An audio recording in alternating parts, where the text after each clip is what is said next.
সমস্ত রুমগুলোতে যারা দেখতে পাচ্ছেন আপনি, এই রুমগুলোতে মনে করেন কবিরা সাহিত্যিকরা ছিলেন। এখন তাদের স্মৃতি বিজড়িত জায়গাতে আমিও আজ থাকতে পারছি, এজন্য আমার কাছে ভালো লাগছে। শত বছরের স্মৃতি বুকে নিয়ে দাঁড়িয়ে থাকা পুরান ঢাকার ঐতিহ্য বিউটি বোর্ডিং, সাহিত্য সংস্কৃতি আড্ডার এক জীবন্ত ইতিহাস। 47-এর দেশভাগের আগে ও পরে 71 পর্যন্ত কবি সাহিত্যিকদের এক মিলন মেলা, এক আড্ডার স্থান জায়গা এই বিউটি বোর্ডিং। এ যেন এক টুকরো পুরান ঢাকা। আজ আমি জানাবো এই বিউটি বোর্ডিং এর ইতিহাস এবং ঘুরে দেখাবো এই স্মৃতিময় ভবন। পুরান ঢাকার অলিগলি সরু রাস্তা ধরে আমি আজ যাচ্ছি বাংলা বাজারের শীষ দাস লেনে অবস্থিত বিউটি বোর্ডিং দেখার উদ্দেশ্যে। বাঙালি শিল্প সাহিত্য ও বুদ্ধিবৃত্তিক চর্চার এক ঐতিহাসিক কেন্দ্র।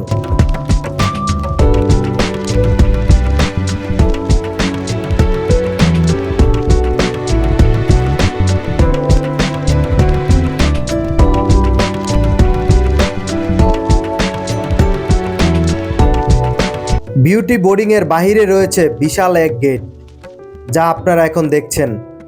এই গেটটি অন্যান্য মুঘল আমলের গেটের মতোই পলেস্তারা খসে পড়া জরাজীর্ণ সুউচ্চ এক বিশাল গেট। এটি একটি জমিদার বাড়ি, যা এখন পুলিশরা ব্যবহার করছে।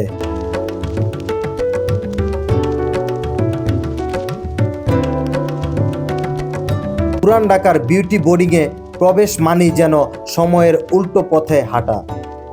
জরাজীর্ণ দেয়াল, আড্ডার শব্দ আর আভিজাত্যের গান মিলে এক মায়াবী আবেশ তৈরি করে, যা যান্ত্রিক জীবনের ক্লান্তি ভুলে স্মৃতির পাতায় ডুব দিতে বাধ্য করে।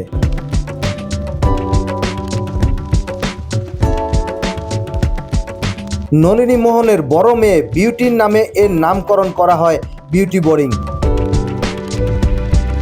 পুরান ঢাকার বাংলা বাজারের 1 নং শীষ দাস লেনে অবস্থিত বিউটি বোর্ডিং বাংলা সাহিত্য ও সংস্কৃতির এক ঐতিহাসিক আঁতুড়ঘর।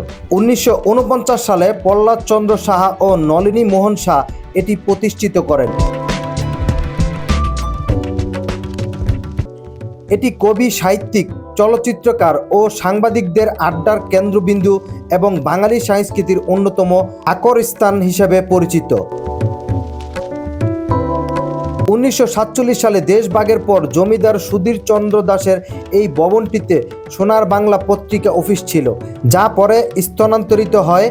এরপর 1949 সালে 2 ভাই প্রহ্লাদ চন্দ্র সাহা ও নলিনী মোহন শাহ এটি কিনে নিয়ে আবাসিক বোর্ডিং হিসাবে চালু করেন।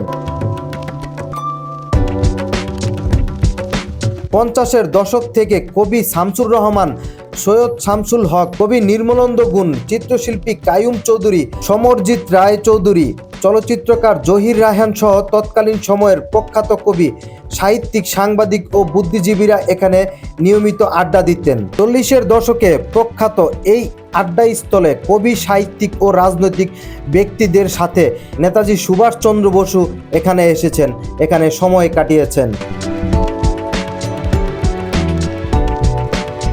আমি লক্ষ্মীপুর থেকে এসেছি।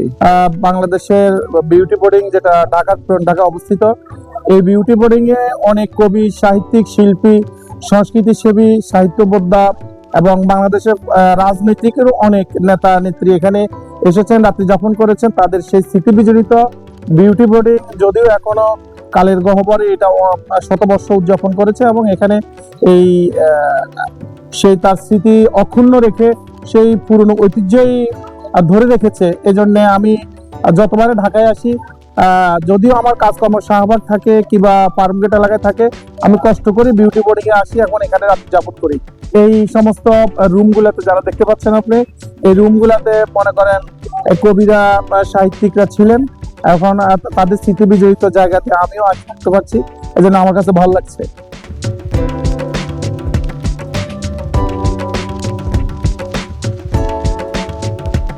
সাহেব, শামসুর রহমান সাহেব, বেলাল চৌধুরী, তারপরে এরকম তারপরে মনে করে আমার পিরিয়ডে মনে করে এই 78-এর দিকে, খুব সম্ভবত 78 হবে, তখন উনি মাঝে মাঝে আসতেন ওই পল্লী কবিতা শুনে। আইসা থাকতেন, সেখানে একদিন দুদিন স্টে করতেন। সেই সময় 24 নম্বর মাঠ ওনার একটা ছিল, 24 নম্বর মাঠ থাকতেন, আমাদের বারান্দায় আছে। ইতিহাস দেখতে তো উনি তো আর সেই ভারতবর্ষে বসে থাকেন না, সেই ইউরোপ থেকে শুরু করে সমস্ত জায়গা খুঁজে পাচ্ছে, পৃথিবীর বিভিন্ন জায়গায় সেই উনি আজাদি করছেন এবং ব্রিটিশকে তাড়ানোর জন্য অনেক কিছু করছেন, অনেক জায়গায়। এই বিউটি বোর্ডিং এখানে স্বদেশী পত্রিকা বেরিয়েছে, এখানে আসবে, ওইটা তো অত্যন্ত স্বাভাবিক।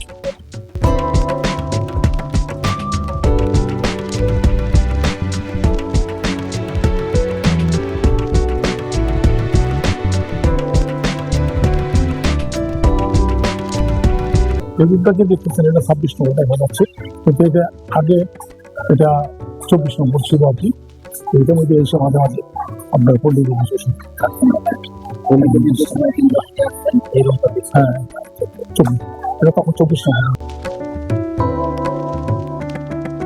বন্ধুরা, পল্লী কবি জসিমউদ্দিন যখনই এই বিউটি বোর্ডিংয়ে আসতেন তখন এই রুমেই থাকতেন তিনি।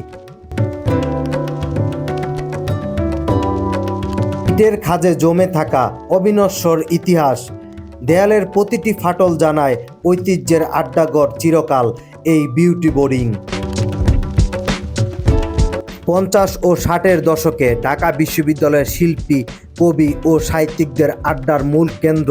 এখান থেকেই চলচ্চিত্র ও সাহিত্যের বহু প্লট ও চিত্রনাট্য তৈরির অনুপ্রেরণা পাওয়া যেত।